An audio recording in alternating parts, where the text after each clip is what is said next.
I thought she was dead. That night, when I saw the flames licking the sky above her roof, I knew something was wrong. Not just wrong. Horrific. It was 2:47 a.m. I remember the exact time because my phone lit up with a weather alert, high winds, fire hazard. Funny. Like it was warning me. I lived alone in a 2-story rental in a quiet suburb of Phoenix, Arizona. Middle of nowhere. Hot as hell.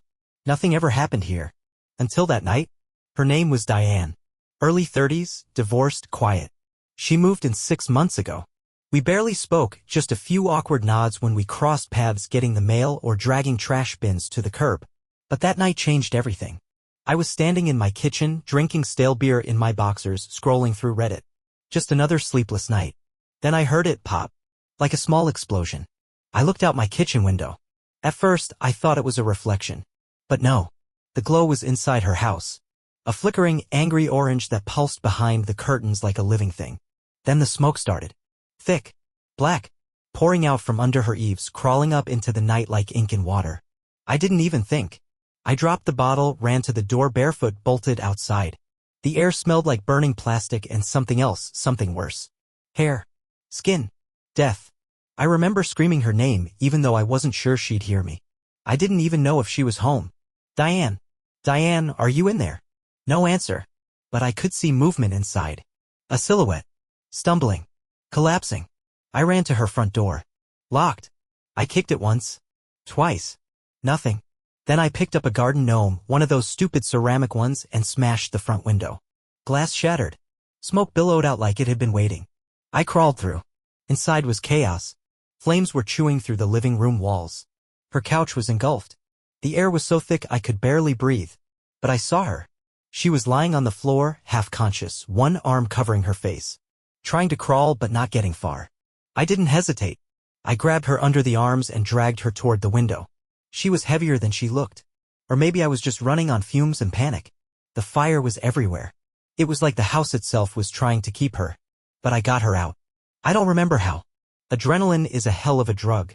We both collapsed on her lawn. I was coughing, covered in soot. She wasn't moving. I thought she was gone. I rolled her over. Her lips were blue. Eyes closed. No sound. No breath. I started CPR. Chest compressions, mouth to mouth. I didn't even know if I was doing it right. I just kept yelling, "Don't you King die on me." And then, she gasped. Sharp. Ragged. But alive. I almost cried. The fire department arrived 6 minutes later. Too late to save the house, but just in time to see us both sitting on the grass, looking like we'd crawled out of hell. But Diane? Diane was alive. And nothing would ever be the same again. They said I saved her life. But no one told me what to do with the after. The fire was out by dawn. Her house was nothing but a wet, black skeleton. The roof had collapsed. The front door hung off its hinges like a broken jaw. I stood in the street, barefoot, wrapped in a scratchy emergency blanket, watching her world turn to ash. She was in the ambulance. Oxygen mask. For drip. I caught a glimpse of her through the rear window before they drove off. She looked empty. The next few hours were a blur. Cops asked questions. Fire chief shook my hand. The Red Cross lady gave me bottled water and a protein bar like I'd just finished a marathon. But inside I felt numb. I kept asking myself one thing. What if I hadn't been awake? I couldn't stop thinking about it. That fire started so fast. No smoke alarm. No warning. Just flames. If I had gone to bed like usual, she'd be dead. Burned alive a few yards from my window. And I wouldn't have even known. By 8 a.m. I was back in my house, still shaking. My hands were raw. I had glass cuts all over my forearms. My feet were blistered from stepping on burning floorboards. But none of it compared to the weight in my chest. That kind of terror doesn't just leave you. It sits there. Like a shadow behind your ribs.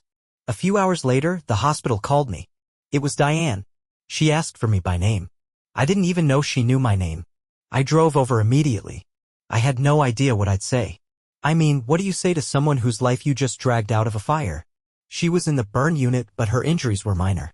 Some smoke inhalation. First-degree burns on her arms. She looked pale and exhausted, but she was alive. And when she saw me walk in, she smiled like it was the first real smile she'd managed in weeks. "You came," she whispered. "Of course I did," I said. "How are you?" "I'm not sure," she said, her voice trembling. "But I'm breathing." She took my hand. Her fingers were cold. Fragile. But she held on like I was an anchor. I remember the flames, she said. I remember thinking, this is it. This is how it ends. And then I heard your voice. My throat tightened. She looked at me, really looked at me for the first time. You saved me. I just did what anyone would have done, I mumbled. No, she said, shaking her head. Nobody else came. That hit me hard. Because it was true. Her street was lined with houses. Neighbors. People. But no one else ran toward the fire. No one else broke a window. No one else dragged her out. Just me. We sat there in silence for a while. She didn't let go of my hand. And for the first time since it happened, I didn't feel alone with it. After a while, she said something that chilled me. I didn't fall asleep with anything on. No candles. No stove. Nothing. What do you mean? I think someone said it. I blinked. Said it? Like, on purpose. She nodded slowly. There have been signs. Strange things. My back door was open twice this month when I know I locked it. Someone left a cigarette on my porch last week. And now this. I didn't know what to say. But something inside me shifted. This wasn't just a freak accident. This was something darker. And I just stepped into the middle of it. I couldn't sleep that night. Every time I closed my eyes, I saw fire. Felt the heat. Heard Diane's shallow breathing as I dragged her across the burning floor. But more than anything, I kept replaying her words. I think someone said it. I told myself it was a freak accident. Faulty wiring. Bad luck. That's what the fire chief suggested, electrical issue, maybe a power surge. But now? I wasn't so sure. And Diane wasn't paranoid. She didn't strike me as the dramatic type. She was calm, composed, even in that hospital bed. The way she said it, so quiet, so certain, it chilled me. So I started digging. The next morning, I went back to what was left of her house. The police had already taped it off, but no one was guarding the place. I slipped around the side, stepping over charred debris until I found what I was looking for, her back door. It had been blown out by the heat. The wood was scorched, the frame cracked.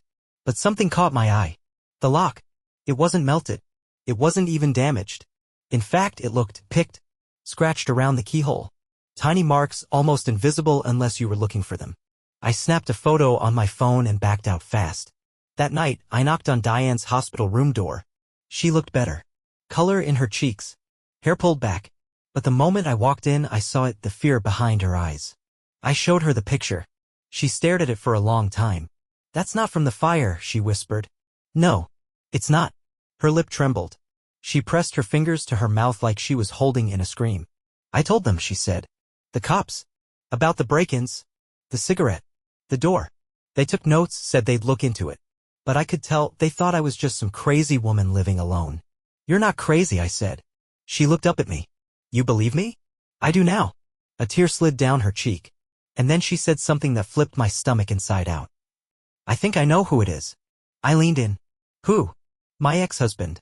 Just like that, everything snapped into focus. She'd mentioned once in passing that she'd moved here to get away from someone. A bad marriage, she'd said. I hadn't asked questions. Figured it was none of my business. But now? It was all my business. She told me his name, Eric Dunlop. Said he'd been controlling. Possessive. That he'd gotten violent in the end. She left while he was at work, changed her number, moved 3 states away. But 2 weeks ago, she got a letter in the mail. No return address. Just a piece of paper with 5 words, all in block letters. You can't hide forever. She showed it to the cops. Again, they shrugged it off. No evidence. No threat they could act on. But now? There was evidence. A fire. A nearly dead woman. And a house reduced to rubble. I looked at her and made a silent promise I didn't even understand yet. I won't let him hurt you again. She didn't say anything. She just nodded. And squeezed my hand like her life depended on it. I started watching her house. Even though there was barely anything left of it. The structure was condemned within 48 hours. Police tape still hung like limp party streamers around the perimeter. A "No trespassing" sign flapped in the wind. But none of that stopped me from parking across the street every night, engine off, lights out, eyes locked on the wreckage. Because if Diane was right, if her ex had done this, then he wasn't finished. And I wasn't going to let him get a second chance. She was discharged after 4 days. Still weak, still shaken, but medically stable. I offered to let her crash at my place, just until she figured things out. She hesitated at first, obviously. I was still a stranger, technically. But then she looked out the hospital window, saw the burned skeleton of her house in the distance, and whispered, okay. She slept in my guest room. I gave her space. She barely spoke that first night. Just stood in the hallway in one of my hoodies, arms crossed over her chest like she was holding herself together. But I could see it, the way her eyes darted to every window, every shadow, like she was waiting for something to jump out. Or someone. She told me more about Eric the next day. They'd been married 5 years. No kids. He worked in private security, ex-military, contract work. Knew how to make himself invisible. Knew how to break in without a sound. Knew how to burn a house without leaving a fingerprint. He liked control, she said, staring into her coffee. Everything had to be on his terms. My clothes. My friends. My body. And when I pushed back, he snapped. I didn't ask for details. I didn't need to. I saw enough in her eyes to know it was bad. He used to say, if I can't have you, nobody will. And the thing is, I believed him. I clenched my fists under the table. That night, I made a decision. I wasn't going to wait for Eric to come back. I was going to find him. I started with public records, old addresses, work history, even checked a few shady forums where people shared info on toxic exes. It took hours, but I found a thread from 2 years ago, a woman talking about an Eric D. who stalked her friend after a messy breakup. The post had a photo attached. Same guy Diane showed me. Tall, buzz cut, dead eyes. I dug deeper. Eventually, I found a company he used to work for, Sentinel Private Security, out of Nevada. Called the listed number. Asked to speak with him. They told me he hadn't worked there in over a year. Do you have a number for him? I asked, faking casual. Pause. No, sir. We do not. I could hear it in the woman's voice. She was lying. But I let it go. For now. Instead, I checked my own security footage. Yes, I had cameras. Cheap ones, but enough to cover my porch and driveway. And that's when I saw him. 2 nights ago. 3:12 a.m. A man standing across the street. In the shadows. Just watching. No movement. No flashlight. Just watching. And then, in one smooth motion, he stepped back and disappeared behind the neighbor's hedge. Not a sound. Not a trace. Just gone. I showed Diane the footage. She turned white. It's him, she whispered. She didn't even blink. He's found me again. We went to the police. Showed them the footage. The letter. The back door lock. The fire damage. They listened. Took notes. Asked Diane to repeat everything again and again until I could see her shrinking in the chair, curling in on herself like a paper burning from the edges. When we finished, the officer, some square-jawed guy named Richards, leaned back and sighed like we just wasted his lunch break. No solid evidence linking him to the fire, he said. No witnesses. No security footage of him actually on the property. And technically, standing across the street at night isn't illegal. I wanted to punch him. So what, you're gonna wait until he finishes the job? I snapped. He gave me that classic cop look, the one that says I've seen worse, and said, we'll file a report. If he contacts her directly or shows up again, let us know. We'll keep an eye out. That was it. No patrols. No protection. No restraining order. Just keep us posted. Diane didn't say a word the whole way home. Just stared out the window, fingers twisting the sleeve of her sweatshirt like she was wringing out the fear. That night, I moved a chair in front of the front door. Sat there with a baseball bat and my old army knife. Didn't sleep. Every sound outside made me flinch. Every shadow stretched too long. Every creak of the floorboards made my heart pound like a drum in my throat. At 2:38 a.m. I heard the click. Soft. Precise. Like someone testing the back gate latch. I was on my feet in a second. Quiet. Careful. I crept through the house and peeked through the kitchen blinds. Nothing. Then I opened the door and stepped outside.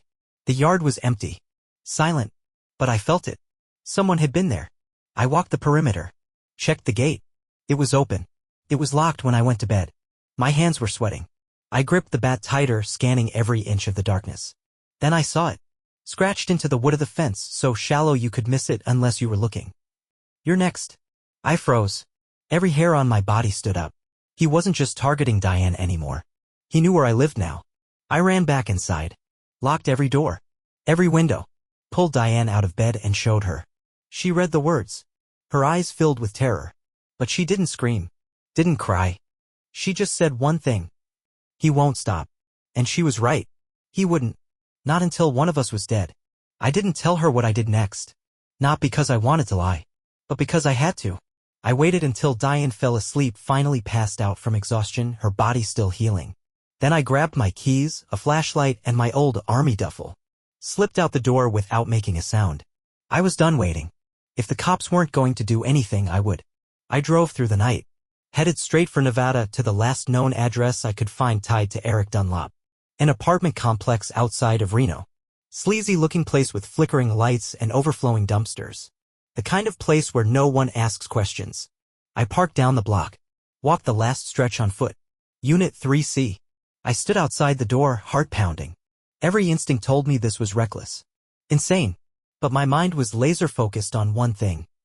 He tried to burn her alive. I knocked. No answer. I knocked again, harder.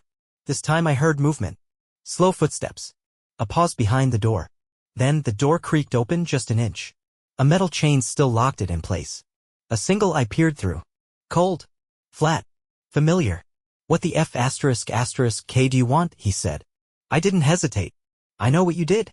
He chuckled. Low. Mocking. Like I was a joke he'd already heard 100 times. You got the wrong guy, hero.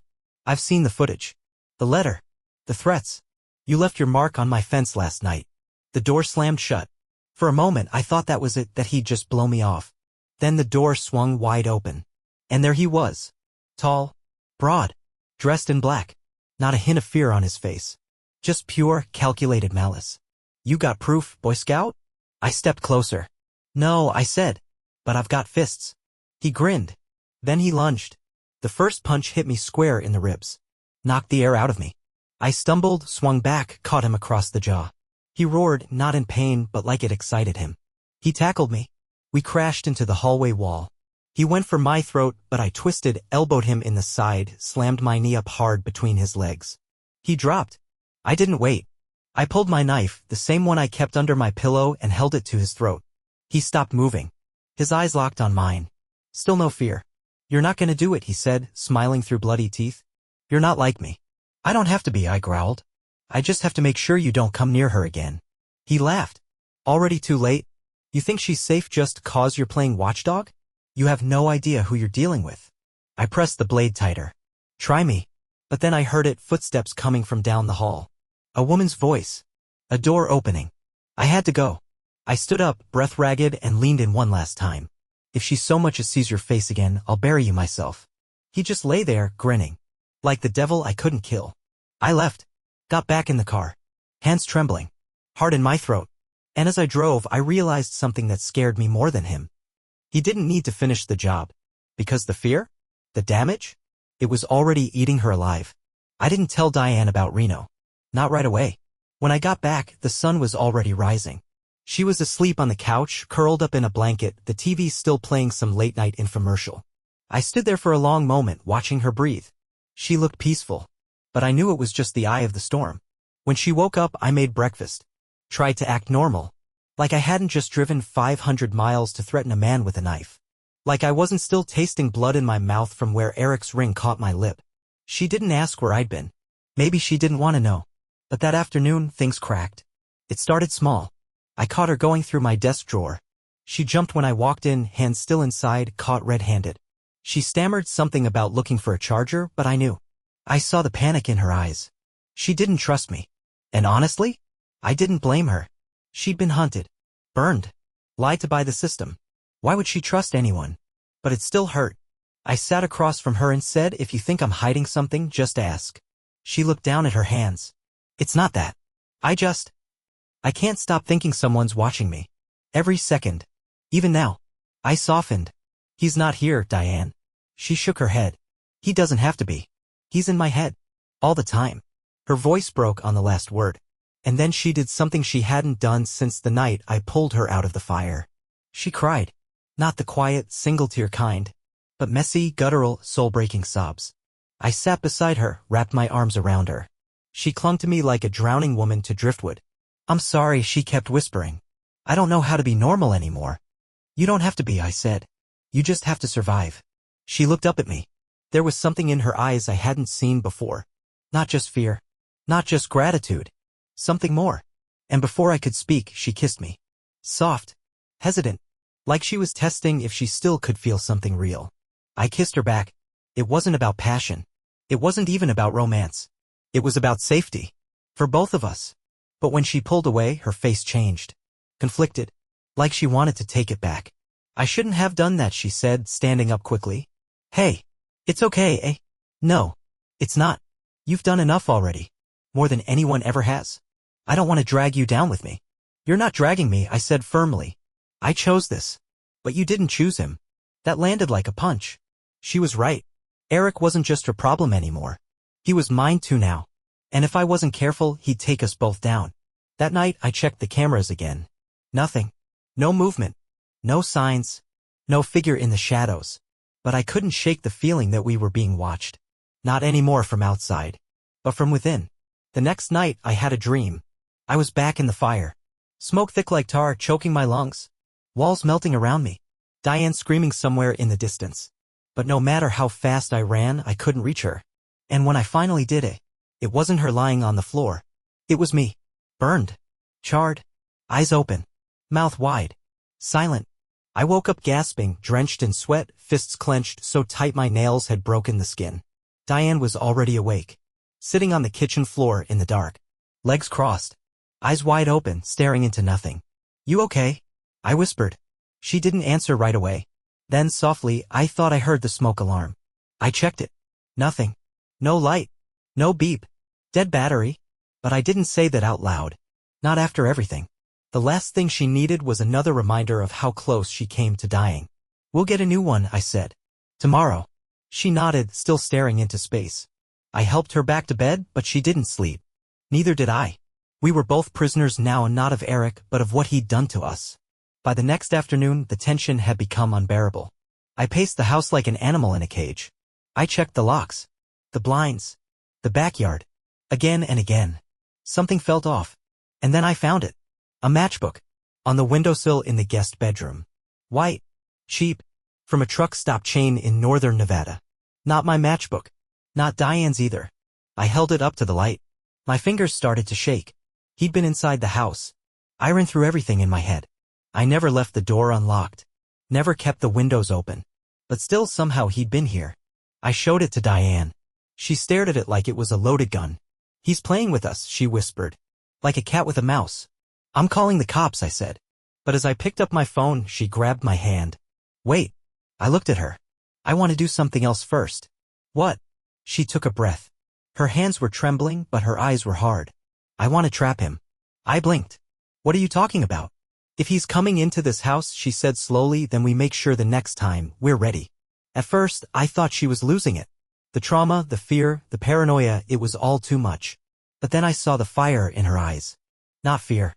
Resolve. She was done running. She wanted to fight back. And suddenly, so did I. We sat down that night with a notepad and a plan. Cameras. Motion sensors. Window alarms. I called in a favor from an old buddy of mine, Marine-turned-tech guy, who overnight me a setup meant for high-risk ops. Diane helped me install them. Wire by wire. Screw by screw. She was focused. Precise. Like she was taking back every piece of control Eric had ever stolen. And when we finished, we sat in the dark. And we waited. For the man who thought he could burn her out of existence. It happened at 3:09 a.m. The alert came through my phone with a high-pitched ping that sliced through the silence like a razor. Motion detected, backdoor sensor triggered. I bolted upright. Diane was already on her feet, breathing fast, clutching the handle of the baseball bat like it was an extension of her arm. We didn't speak. We didn't have to. We moved together like we'd rehearsed this for years, her to the living room window, me to the kitchen where the monitor streamed real-time footage from all the cameras we had mounted around the house. And there he was. Eric. Black hoodie. Gloves. Calm as ever. He crouched low at the back door, pulling out a small tool from his pocket, probably a lockpick, and started working on the latch. He didn't know we were watching. He didn't know he was already caught. My hands were shaking. Rage buzzed under my skin like electricity. Diane was right behind me, eyes locked on the screen. Her face was pale, but her jaw was tight. No tears. No shaking. Just fury. I dialed 911 with one hand, grabbed my knife with the other. Don't go out there, Diane hissed. But I was already moving. I crept through the side door, slipping into the backyard under the cover of darkness. My boots were silent in the grass. The cool air bit at my skin, but I didn't care. I could see him now just a few feet away. Crouched. Focused. I stepped out of the shadows. Looking for this? I said. He froze. Turned slowly. Saw me. For the first time since I met him, he looked surprised. You just don't learn, do you? I said. His smirk returned like flipping a switch. You gonna kill me now, hero? No, I said. But they might. And I nodded toward the street. Police sirens. Getting closer. Fast. He bolted. I chased him. We tore through the yard, across the lawn, into the street. He was fast, desperate. I was fueled by months of rage and something deeper. Something final. He tried to cut through the neighbor's side gate, but I tackled him before he made it. We crashed into the pavement. He landed hard, his head smacking concrete. I pinned him down, knife to his throat, screaming. You try to light another match and I swear I'll end you. The sirens stopped. Flashing red and blue lights flooded the street. And then finally, they pulled me off him. 2 cops cuffed Eric. He didn't fight. Didn't scream. He just smiled. Like this wasn't over. Like it never would be. They hauled him into the cruiser. I stood in the street, chest heaving, shirt torn, blood on my face that I didn't even realize was mine. Diane came running. She looked at me. At Eric. At the wreckage of everything. And then she did something I didn't expect. She collapsed into my arms and whispered, "It's over." But we both knew. It wasn't. Not yet. They held Eric for 72 hours. Trespassing. Attempted arson. Stalking. Violation of a restraining order which we finally pushed through that same morning. The footage was clear. The timeline made sense. The evidence lined up like dominoes ready to fall. And yet, they released him. Insufficient grounds for prosecution.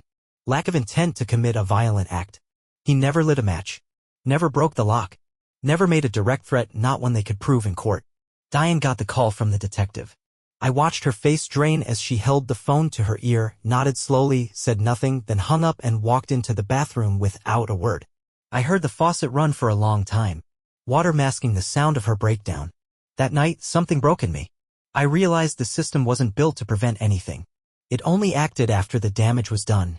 And that meant one thing. If I wanted her safe, it was on me. So I started doing what I promised myself I wouldn't. I followed Eric. He'd gone back to Reno. I knew the building. The car. The habits. I tracked him like a shadow. Sat across the street from his apartment in a borrowed van, documenting everything. Who he saw. When he left. What stores he went into. I even saw him buy a burner phone at a gas station and jot down notes in a little black book he kept tucked into his coat. I sent it all to a private investigator I found online. Expensive. No license. Off the books. But this guy? He specialized in problems like Eric. Within a week, he dug up everything. The sealed charges from Texas. A domestic violence case that mysteriously disappeared before trial. A restraining order violation from 2018. And 2 missing persons reports that had his name redacted as a person of interest. Diane never knew about those last ones. I didn't have the heart to tell her. I sent all of it to the local DA. I didn't expect a miracle. I just wanted it on record. I wanted the file fat enough that if Eric so much as breathed near her again, they'd have no excuse. Meanwhile, Diane tried to rebuild. She got a new phone. A new laptop. Set up cameras in her name. Started therapy. Changed her hair. Deleted all her old accounts. It was like watching someone erase themselves piece by piece. But one night, she said something that shattered me. I still smell the smoke sometimes. Even when there's nothing burning. I didn't know how to answer. Because I did too. The nightmares hadn't stopped. I still woke up gasping, thinking the walls were on fire. Still checked the cameras 5 times a night. Still flinched at every unexpected noise. We weren't living. We were surviving. And one night, I finally asked her, "How do you come back from something like this?" She looked at me, her eyes rimmed with dark circles, voice barely above a whisper. "I don't think you do. I think you just learn how to walk through the ashes." A week passed. Then, too. No sightings. No notes. No mysterious matchbooks. It was like Eric had vanished off the face of the earth. But the absence didn't bring relief. It brought paranoia. Every silence felt too quiet. Every stretch of calm felt like a trap being set. Diane kept her bag packed by the front door. Just in case. I moved my mattress closer to the hallway so I could hear the slightest creak in the house. We weren't recovering. We were just waiting. Then one morning, something strange happened. Diane laughed. We were sitting on the porch, drinking coffee, and she saw a kid across the street trying to ride a skateboard while walking his dog. It was clumsy and ridiculous. And the moment she let out that soft, broken giggle, I turned to look at her like I was seeing a ghost. She covered her mouth. "I'm sorry," she said. "For what?" I forgot what it felt like. That sound. It didn't feel like it belonged to me anymore. I didn't know what to say, so I just said the truth. It always belonged to you. He just tried to steal it. She looked at me, and in that moment, I saw something shift. Something small, delicate, like a crack healing. And that night, she moved into my bedroom. Not for sex, not for romance, for safety. For the first time in months, she wanted to sleep next to someone and not be alone with the dark. We didn't talk much. We just lay there, side by side, her fingers brushing mine, until she whispered, "Do you think he's really gone?" I stared at the ceiling. I think he knows we're not scared anymore. That was a lie. I was terrified. But I said it anyway, because maybe, just maybe, if we said it enough, it would become true. The next day, I found a box on the porch. No postage, no note, just sitting there, wrapped in plain brown paper. I brought it inside slowly, every hair on my body standing on end. Diane stayed back, tense. I opened it. Inside was a single object. A burned garden gnome, half melted, cracked, one eye missing. It was the same one I'd used to break her window the night of the fire. But that was impossible. The fire department had tossed the wreckage. Everything had been destroyed. We'd seen it hauled off. And yet, here it was. Diane backed away from the box like it was alive. "He's not gone," she whispered. "He's just watching." My fists clenched so tight I felt my nails cut skin. I grabbed the box, stormed out into the driveway, and smashed the gnome against the pavement. It shattered into dust. But I knew what this was. Not a threat. A message. Eric was still out there. And we'd just been moved into the next phase of his game. We didn't call the cops this time. What would we say? That someone left a burned lawn ornament on our porch? That maybe, probably it was Eric? We already knew the answer. No proof. No cameras caught it. No fingerprints. No one saw anything. It would go nowhere. So instead, we started preparing for war. The kind you don't talk about. The kind fought in silence, with shadows and secrets and sleepless nights. Diane found an old revolver in a box her father left her years ago. It hadn't been fired in over a decade, but she cleaned it, loaded it, and kept it in the drawer next to the bed. I upgraded the security system, hardwired it, added backup power, infrared sensors, silent alarms. I even installed a secondary lock inside the bedroom, hidden behind the dresser. We lived like people expecting to be hunted. Because we were. But that wasn't the worst part. The worst part was what it did to us.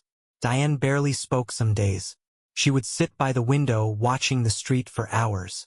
Wouldn't eat. Wouldn't move. Just stared.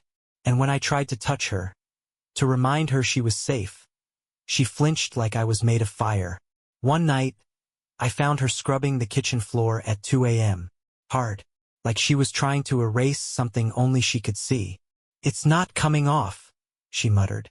"What isn't?" "The smell." I didn't smell anything. But I didn't argue. Because I knew exactly what she meant.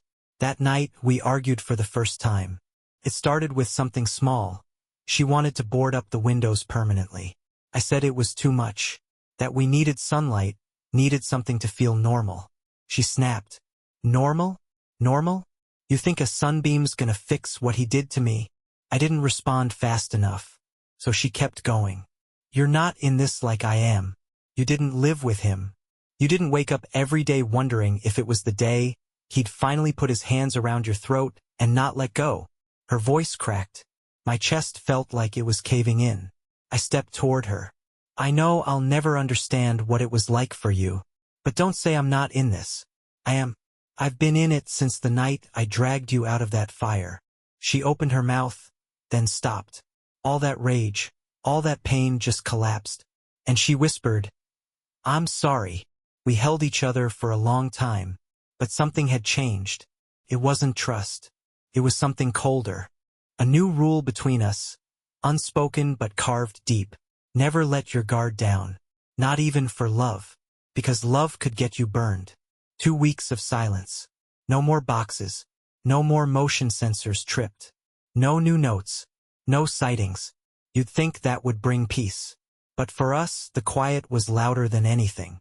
It was the kind of silence that wrapped around your throat, made you paranoid with every tick of the clock. The kind of quiet that made you expect the worst. Because we knew Eric.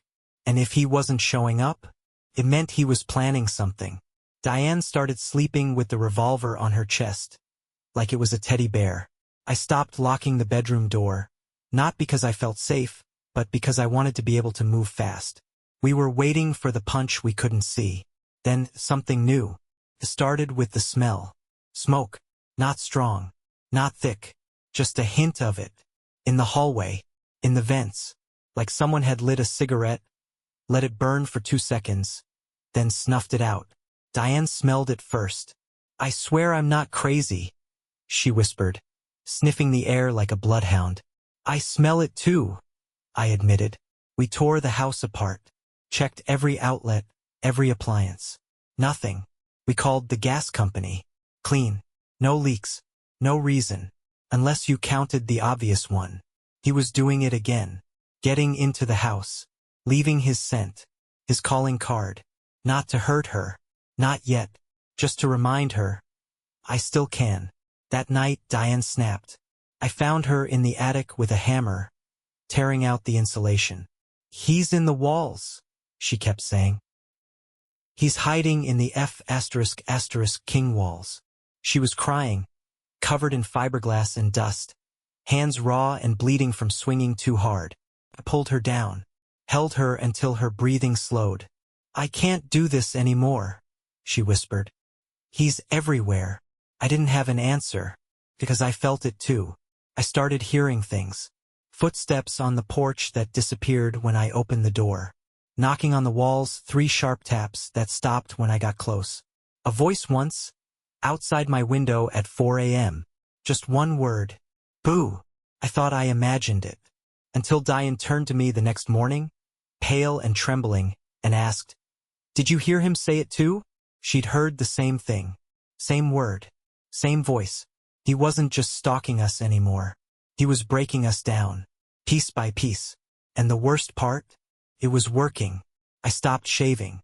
Stopped answering my phone. Stopped leaving the house unless it was for food, ammo, or hardware. My eyes were bloodshot from staring at camera feeds for hours. I stopped trusting the system. Stopped trusting the rules. Stopped trusting sleep. I was changing. He was changing me. And Diane? She was becoming a ghost. She moved like a shadow. Quiet, cautious, paranoid. She wouldn't go into the bathroom without checking behind the shower curtain. Wouldn't drink anything she didn't pour herself. One night, I found her taking apart the toaster with a screwdriver. "I think he put a mic in it," she muttered. It wasn't crazy, because I had started doing it too. Unscrewing light fixtures, peeling back baseboards, checking vents with a flashlight, crawling through the attic at 3 a.m. with a GoPro strapped to my head like I was in a horror movie. But this was a horror movie. Only it was real. Then, one night, the walls bled. Not literal blood, but something worse. At 2:17 a.m., I was walking down the hallway when I noticed a dark streak running down the wall near the guest bedroom. Oil. Thick. Black. Reeking of burnt plastic and gasoline. I followed it. All the way to the door. Diane's door. She was asleep. I shook her awake hard. "Get up," I whispered. "Don't move." She blinked at me, confused, until the smell hit her. Her eyes snapped open. We backed out of the room, down the hall, and I opened the door with my foot, bat in hand, ready for whatever fresh nightmare was waiting. But the room was empty, just that smell. And the trail. The oil ran from the closet to the window, and on the window, written in long, smeared streaks of the same black sludge, were 3 words. "Light her up." Diane started to hyperventilate. I pulled her out of the room, locked the door, called the cops again. This time, they took it seriously. They brought dogs, forensics, a full team, and still nothing. No fingerprints, no footprints, no signs of forced entry. Nothing on the cameras. No one saw anything. No vehicles. No figure. No sound. He had been inside our house.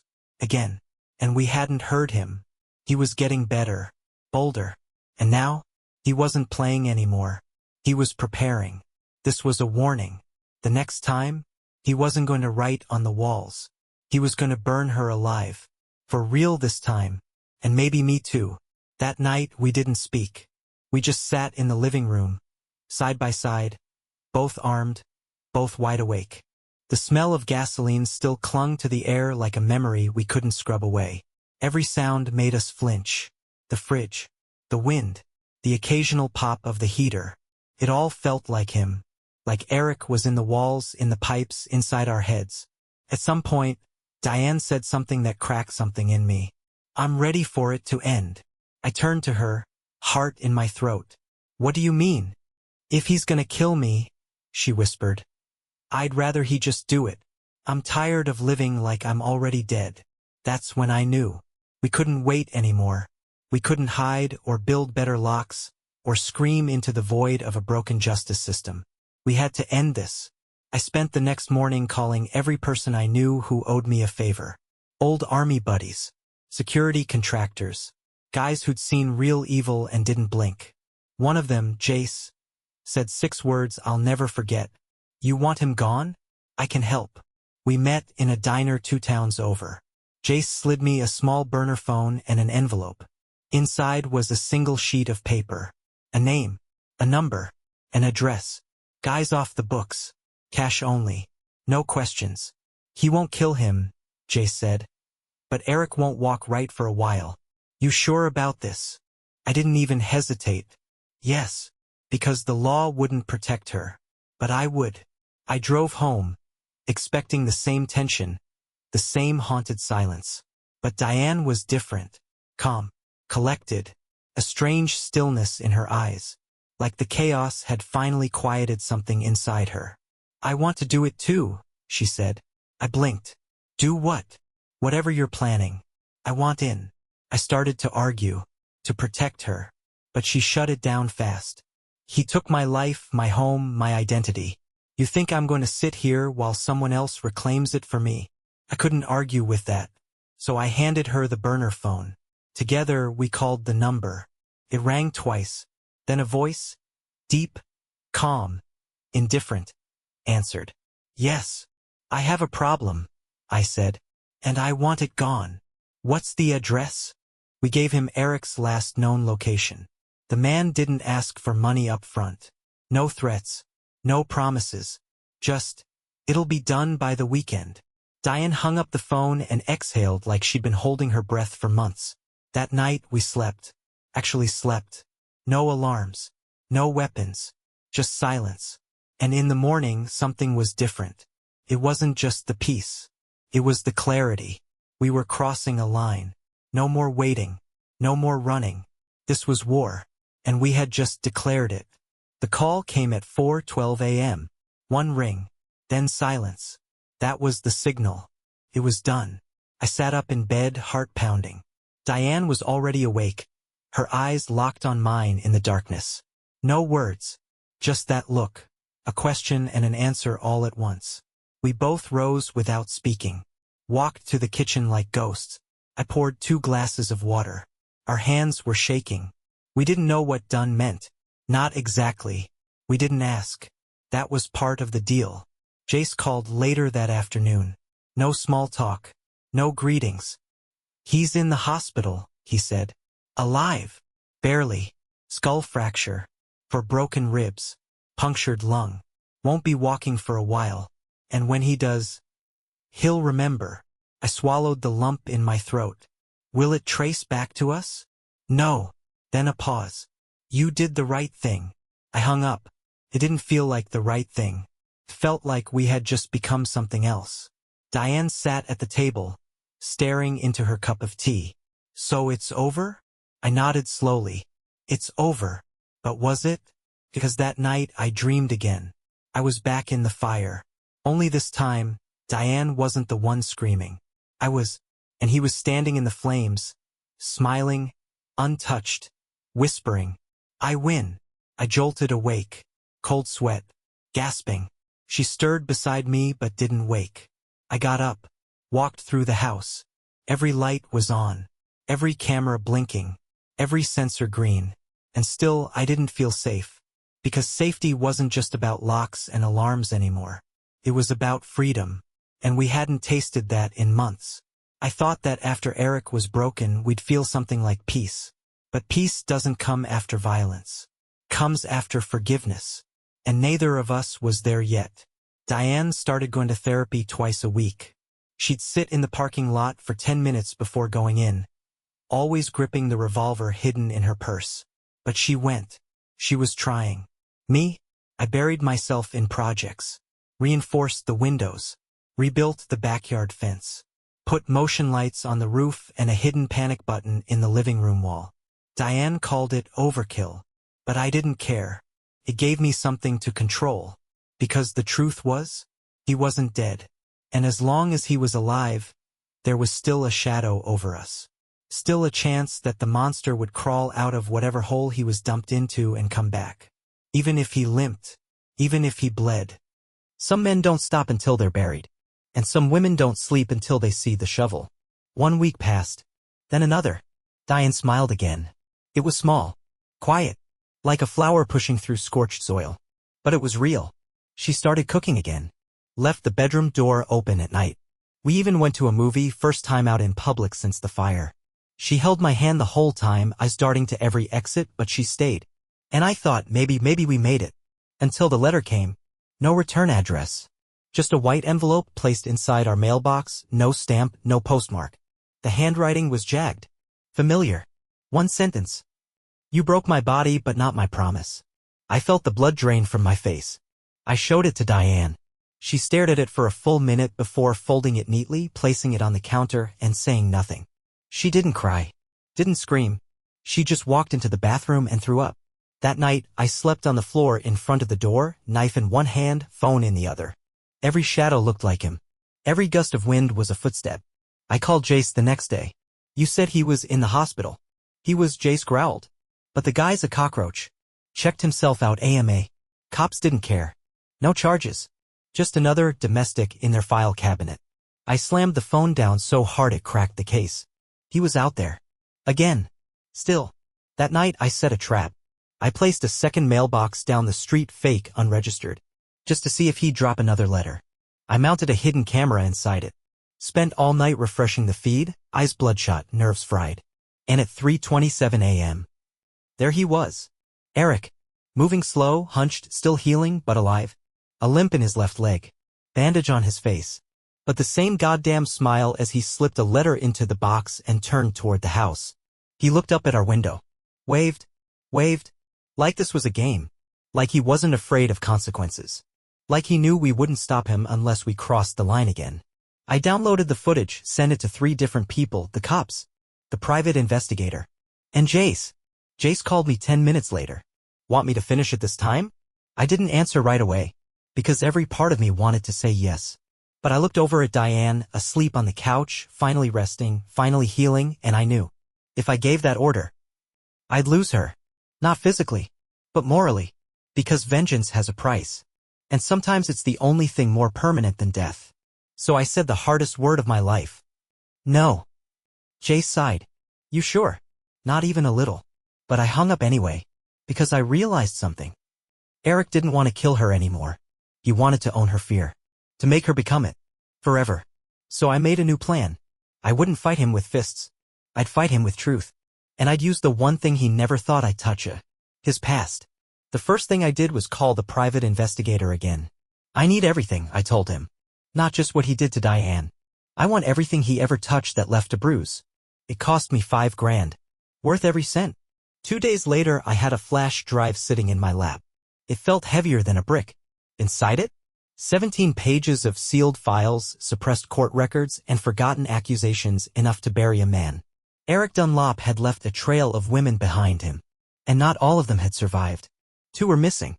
One had committed suicide 4 months after filing a protection order he violated twice. Another had a miscarriage after what she described as a night of violence he called love. And then there were the payments, hush money, forced NDAs, threats that never got recorded, bruises covered with makeup and lies. Eric wasn't just a monster. He was a systemic failure. A man who slipped through cracks that were wide enough to drive a truck through. But now? I had proof. and I was going to make sure the whole world saw it. I contacted every woman I could track down, sent emails, made calls. Some didn't answer. Some cursed me. Some cried. 3 agreed to meet. All 3 told the same story, different words, same wounds. He charmed them, isolated them, controlled them, hurt them. And when they finally left, he made sure they never felt free. He's not obsessed with people, one of them told me. He's obsessed with possession. I asked them one thing. Will you help me stop him? They all said yes. Together, we compiled everything, timelines, statements, dates, photos, old messages, even audio from one brave woman who'd recorded him threatening her life in 2017. Then we built a site. Anonymous. Encrypted. Detailed. TheTruthAboutTarek.com. It was raw. Ugly. Brutally honest. We didn't hide behind legalese or watered-down statements. We told the world what he was. The page went live on a Tuesday morning. By Thursday, it had over 60,000 views. On Friday, it hit 200,000. And by Saturday, it was trending. Not just trending, exploding. Hashtags. Shares. Duets on TikTok. Reddit threads. Survivors from across the country started commenting, messaging, sharing their stories. Diane watched the numbers rise with wide eyes. He's going to come, she whispered. He's going to lose his mind. I nodded. Let him. We weren't hiding anymore. We had taken the power back. And now? We waited for the monster to crawl out from under his rock, so we could finally crush him in the light. He showed up at dawn. Just like we knew he would. But not like before. No shadows. No subtlety. This time he walked right up to the house in broad daylight, bandaged, limping, his left eye still swollen shut, rage spilling off him like steam off boiling water. I was already on the porch, waiting. GoPro clipped to my shirt. Phone recording from the window. Diane inside, watching through a crack in the blinds, revolver in her lap. Eric stopped at the steps. You think this is over? He growled, voice rough and cracked. You humiliated me. No, I said calmly. You did that. I just turned on the lights. He took a step forward. And I didn't flinch. Because now? He wasn't a ghost. He was just a man. Broken. Exposed. Terrified that the power he fed off for so long had finally been stripped away. Take that *** king site down, he hissed. Not gonna happen. I'll sue you for defamation. I smiled. Cool. That means we'll go to court. And everything I posted becomes public record. He faltered. For the first time, he looked afraid. But he covered it quick. You ruined my life, he spat. No, I said. You did that when you laid your hands on the first woman who trusted you. Then I stepped forward just enough to make sure the camera caught his face. And just so you know, I added, voice low, if you ever come near her again, you're not going to the hospital next time. You're going in the ground. He stared at me for a long moment. And then, without a word, he turned. And walked away. Not limping for sympathy. But running from truth. Diane stepped outside a minute later, her hands shaking. He's gone. Yeah. Is it over? I looked down the street. Watched him disappear around the corner. Watched the sun break through the clouds. I don't know, I said honestly. But I think we just won. That night, we took the cameras down. Turned off the alarms. Opened the windows. Diane made dinner. We listened to music. She even danced with me barefoot in the kitchen, her laughter finally sounding like it belonged to her again. And for the first time in months. There was no smoke. No fear. No monster. Just 2 people.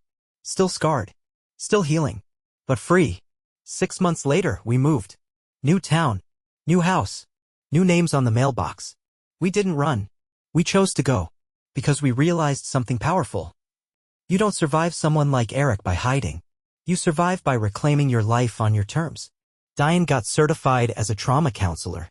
She started working with shelters, talking to women who were still where she once was, scared, small, silent. But not anymore. Now she stood in front of them, a living testament to survival, strength, and the fire that didn't kill her. Sometimes I'd watch her speak. The way they listened to her. The way their shoulders eased when she said the words "me too." And I'd feel it. Pride. Not just because she survived. But because she became something more than the damage. She became a shield. As for me, I went back to school. Got my license. Opened a small home security business, nothing flashy. Just enough to help people feel a little safer in their skin. We still had cameras. Still had locks. But we didn't live behind them. We walked through the neighborhood. Smiled at strangers. Sat on porches at sunset. And when the wind shifted, bringing with it the faint scent of smoke from some distant wildfire, Diane didn't flinch anymore. She just reached for my hand. Held it tight. I still think about it, she said once. The fire. The fear. The way it all nearly ended. I nodded. Me too. But I also remember something else, she said softly. The moment I saw you standing in that doorway. Covered in ash. Eyes on me like I was already saved. You were. She smiled. No. I wasn't. Not yet. But I am now. There's no neat ending to stories like ours. No perfect justice. No clean scars. But there is healing. There's life after the flames. There's laughter after the screaming. And there's love deep, imperfect, earned. We'll always carry the burns. But we're not defined by them. We're defined by what we rebuilt from the ashes. And if you've been through something like this, if someone's ever tried to take your light, your voice, your you, remember this. You are not the fire. You are what survives it. You are what rises.